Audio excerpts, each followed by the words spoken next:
The Carolina Panthers acquired Baker Mayfield yesterday from the Cleveland Browns.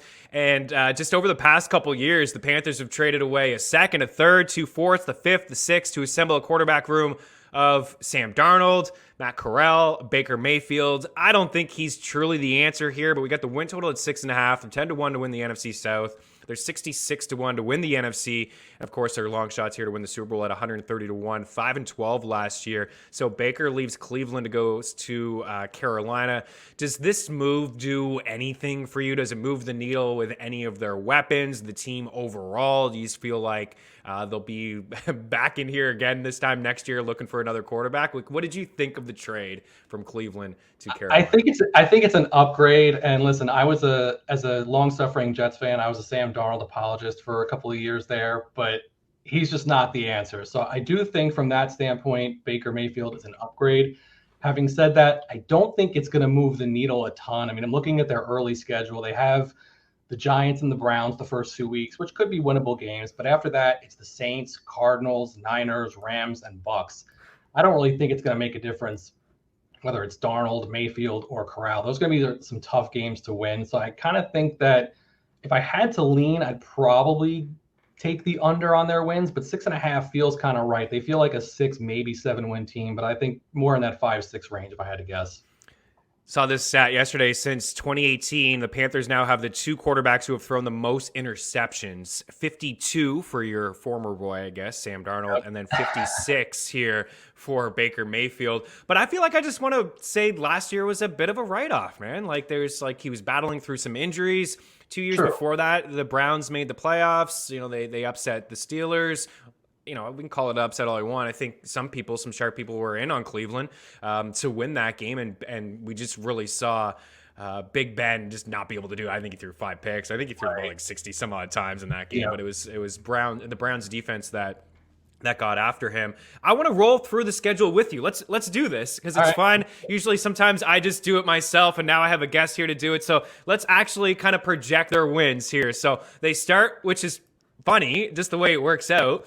Week 1 against Cleveland, Baker's former team. So it's Carolina at home against Cleveland. Do you give them a win against the Browns week 1? I think you probably have to if Jacoby Brissett is going to be under center for Cleveland. I mean, and he probably will be, right? I would assume so at this point. So I think you can give Carolina the win there, and a little, Baker payback. So I kind of like that narrative. I'll go with the Panthers in that one. Okay, there's a W. Then they're on the road week 2 in New York to take on the Giants. That's tough. I mean, I don't think the Giants are anything special. So again, this is a winnable game. Now, I don't know. That's going to be tough. I'm going to say it's a loss, but I would not be surprised if they won. Okay, I would agree. Then they go Saints. Then this is a tough stretch for them. The Saints, Absolutely. The Cardinals, the 49ers, the Rams, the Bucks. Like that's right. Maybe one win there. I was going to say the benefit is that 4 of those 5 games are at home, but I don't know how you give them. I would say 2 at the most. And Let's give them 2. Let's be generous. 2, right? Maybe the Saints and Arizona. Maybe Arizona, right? And then I don't see them beating the Rams or the Bucks. Agreed. So I mean, you're thinking at that point, things can happen. Probably 2-5, maybe 3-4 if things go well. Okay, we got him at 3. We're being pretty generous here. Right. So 2 or 3, and then the Falcons at Atlanta. I think that's one that they could potentially get. It's division game. There's some questions, of course, with the Falcons. Will we give them another win? We'll give them a win there. I think you split because they play the Falcons 2 out of those 3 games. So I think it's right. Yeah. I think it's fair to give them a split. I don't think I would give them a season sweep. Okay, so we'll give them another win. Sandwiched in there is a matchup in Cincinnati against the Bengals. We're not going to give them one there. So there's 4. And then they go Baltimore and Denver. I just give them losses, right? Right. You had 2 losses there. Then they got the bye week. Out of the bye, they go into Seattle, which has always been a tough place to play, but we just talked about them earlier. Some questions with them. Do they beat the Seahawks in Seattle out of the bye?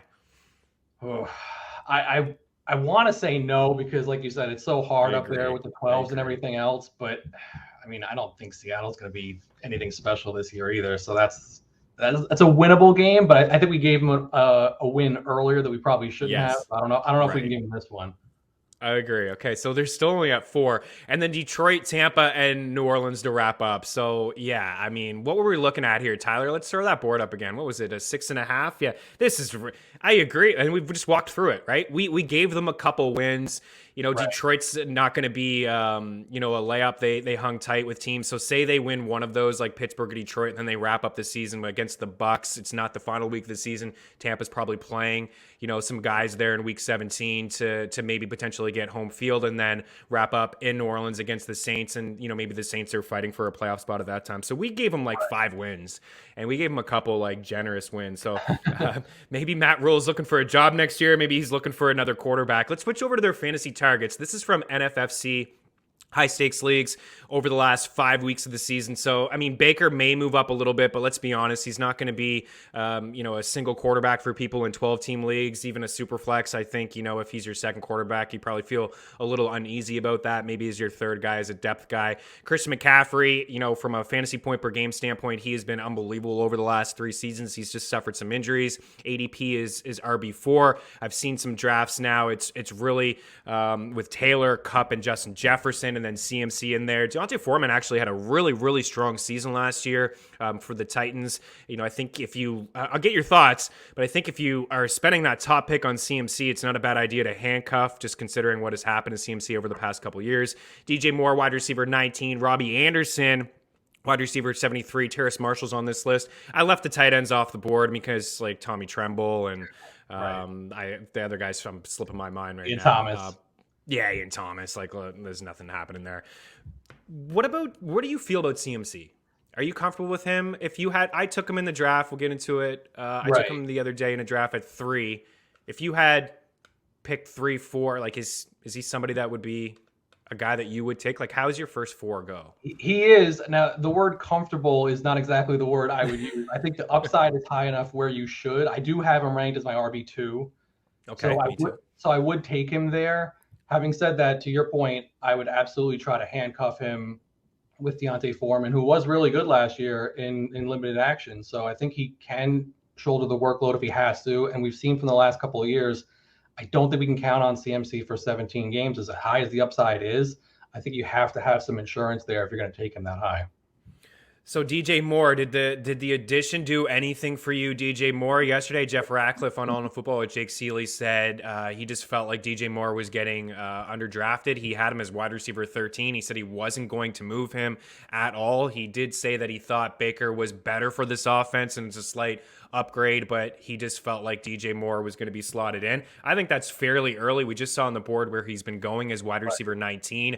I don't know, maybe he moves up a couple spots, but is he somebody that you would target? Because I took him in the draft, and when Howard got me on Sirius, it's the only thing he really wanted to talk about. He's like, DJ Moore, I'm not totally sold on that pick because the quarterback play, now it's slightly better, but as we just talked about, it doesn't really move the needle that much. Are you in or out on DJ Moore? I think in general, I'm out. I have him as wide receiver 19 also, so I think where he's going is pretty fair. I know there are some people who have him in that 15 to 16 range. I'm a little less high on him. I think with Baker in the fold, maybe you do bump him into that 15 to 18 range. But having said that, I don't think this is going to be a huge bump for him. A lot of people make the point that he's only had 4 touchdowns in each season. But Baker has not targeted wide receivers in the red zone and the end zone very often. I think the most wide receiver touchdowns by any Brown receiver under Mayfield was 6 with Landry a couple years back. Yes. So I don't think, the idea that Moore is going to suddenly have 8 or 9 touchdowns, I'm just not buying it. So the volume will be there. I think his floor is pretty high as far as a target and reception standpoint go. But I just don't think the upside is there to put him in that, 12 to 15 range. I think he's still more of a mid-range wide receiver 2 in 12-team leagues. Yeah, when you were talking about red zone, I was at a Cleveland game when it was Freddie Kitchens, and they were in the red zone. Like, I think they ran 9 consecutive plays. Like, there were some penalties and stuff, and they moved up, and they couldn't get in the red zone. Like, right. It's like, guys, you have Nick Chubb, and like it was Baker just trying to throw, and I don't know if he couldn't see over the line. Like, there was some talk in Cleveland about that. I remember hearing the fan base like, Baker, another quarterback. This guy can't see over the line. Like, Landry's wide open in the red zone. Like, Odell, like, what is happening here? So we'll see, but they also have a guy in CMC that they could just hand it off to as well. So yeah, I mean, maybe we won't see a lot of touchdowns from DJ Moore. I just want to play a quick little fun game with you. So, You mentioned you kind of had him at 19. I'll go as high as, like, I assume you have A.J. Brown ahead of him. Michael Pittman or DJ Moore? I think it's still Pittman. Yeah, I agree. Jalen Waddle or DJ Moore? Waddle. Deontay Johnson, DJ Moore? Deontay. Mike Williams, DJ Moore? I think this is where I may hedge a little bit. So I had Williams. Ahead of Moore before the trade. Right now, I think you can make the argument for Moore. I'd probably still take Williams, but I do think Moore has a better argument. DJ Moore or Terry McLaurin? It's kind of in the same range. I think that's where my range is for Moore. So I think I might slot him in between Williams and McLaurin after the deal. One more for you. Hollywood Brown or DJ Moore? DJ Moore. DJ Moore. Okay. Awesome. Fine. Let's bring up that board one more time. Do you care at all about Robbie Anderson and Terrace Marshall? Like, Terrace Marshall should have a little bit of a bigger role, right? Like, should he not? Like, let's get this guy involved in the offense. Agreed. Yeah, I don't really have any interest in Robbie. And as, again, another former Jet that, I have a fondness for, but at the same time, he could be a bit of a head case at times. So don't really have any interest in Robbie.